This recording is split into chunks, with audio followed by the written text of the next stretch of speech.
Papouche, au voyager, ça a combien de jours? Non, ça là 5 à 1 semaine. Ok, 5 à 1 semaine.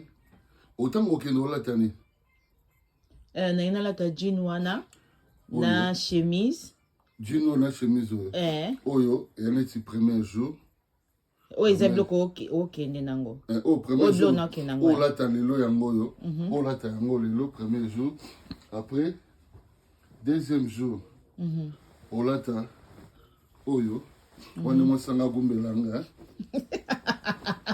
Olata oyo, chemise oyo, na pantalon oyo, oizali, pona deuxième jour. Troisième jour, ogozwa, chemise oyo, na pantalon oyo, na chemise oyo, et sali, troisième. 3 jours. 3 jours, yango oyo.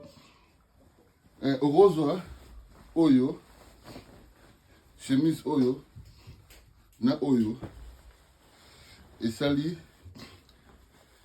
4 jours. Ah menga linganga na kende na bloko ana tena ngi bloko mususu eza garde robe. Servet to lingo kelango posa na ngoni. Kasi na okina pona olata kuna. On ça ka bo na lingo kelango posa ni. O moi sinanga. Il faut te fois na pona kelango.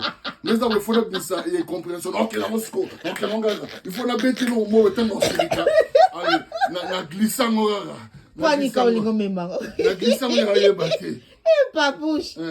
Papouche yo bongo. Asa camarade numéro mère double Suzy. Asa le gabanga keki. Akumbelier. Akasarane bien. Papouche edaki. Edai bino be eda bino te. Edaka mais siko tika ngapela cette lona ngala lingi. Akaserenga.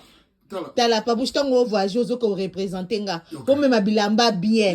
Tango obeta kuna o représenter nga. Na bilamba bien mais tika ngapela ko sape volonté. Te mais kasi ils ont problème te volonté de GC côté na otie la ondeni ni au classé. Ouais volonté na ngeza o salagate. Wa soigner o kitina sekuna. Allez, ngala zina ngapela kitino te bêtise na bombe. Après kalaté. Nyana chango la côté.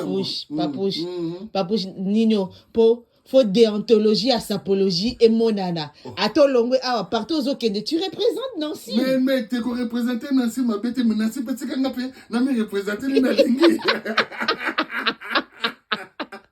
Naïvi déjà qu'au bêta bien.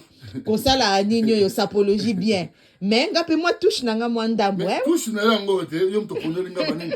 Mais si ka touche nanga pe moi relax petit, nga linga yemo pe moi relax. Touche nanga pe ngo. Te za suka. Mbata.